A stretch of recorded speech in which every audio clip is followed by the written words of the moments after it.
This channel does not promote any violent, harmful, or illegal activities. All content provided by this channel is meant for an educational purpose only. এটাই সেই ঘর যে ঘরে গতকাল রাতে ঘুমোচ্ছিল সঞ্জিত, তার স্ত্রী এবং দুই সন্তান। বড় মেয়ে গতকাল বাড়িতে ছিল না, তাই নিশ্চিত মৃত্যুর হাত থেকে সে রক্ষা পেয়েছে। এই পাশের বাড়ির যে বড় গার্ডওয়াল, সেই গার্ডওয়াল কিন্তু টিনের ঘরের এই টিন দুমড়ে মুচড়ে এসে পড়ে এবং এই জায়গাটা যেখানটা এখন ধ্বংসস্তূপের ছবি, সেটা বাস্তবে সঞ্জিতের শোয়ার বিছানা ছিল।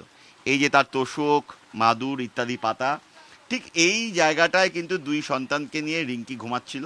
কিছু বুঝে ওঠার আগে আচমকা হুড়মুড়িয়ে ওই প্রাচীর ভেঙে পড়ে এবং দুমড়ে মুচড়ে গিয়ে টিন থেকে সরে এসে এভাবে ঘরের ভিতর ঘুমন্ত অবস্থায় কার্যত দুই শিশুর মৃত্যু হয়। রাতে ওয়ালটা পড়ে গেল। আর আগে যদি জানতাম পড়বে, আমি দুইটা মেয়েকে আমি চাইনে ধেধেরায় ছেঁচড়ায় আমি আগে মাটি তাইনে ফেলায় রাখতাম এদিকে ওখান থেকে।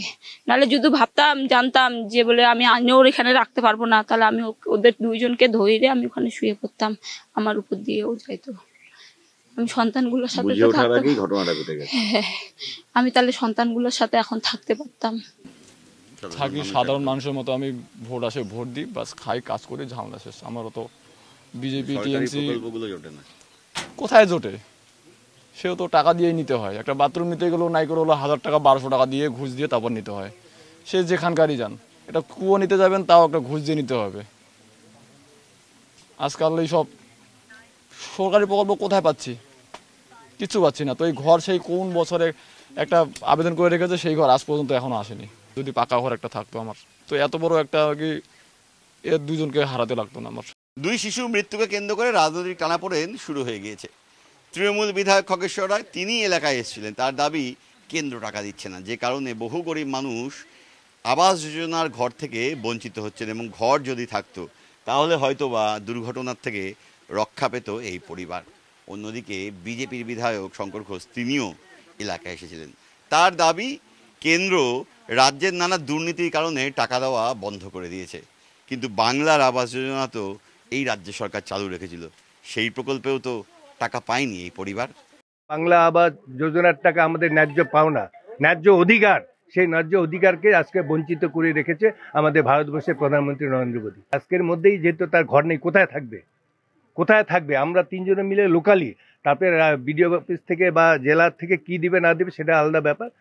আমি বিধায়ক হিসেবে, প্রধান হিসেবে, উপপ্রধান হিসেবে আজকেই ঘরের ব্যবস্থা আমরা করে দিব। তার কেন্দ্রের সরকারের যে বরাদ্দকৃত টাকা প্রধানমন্ত্রী আবাস যোজনায়, সেই টাকা বন্ধ হয়েছে একেবারে পরিষ্কার ভাষায় দুর্নীতির কারণে, সাংবিধানিক ভাবে। তো ওনারা তো বাংলার আবাস যোজনা করেছেন, তাই এই পরিবারটি বাংলার আবাস যোজনা পেল না কেন, সেই প্রশ্ন মানুষ করছে। একই সঙ্গে এই পরিবারের দাবি, বাস্তবে এই রাজনৈতিক আকচি যারা রাজনীতির স্বাদপাত বোঝেন না, তাদের কাছে একটা দুঃস্বপ্নের মতো। তারা চাইছেন এই পুরো ঘটনার তদন্ত হোক এবং তারা অন্তত যাতে বেঁচে পড়তে থাকতে পারেন সেই ব্যবস্থাটুকু করুক রাজ্য এবং কেন্দ্রের সরকার।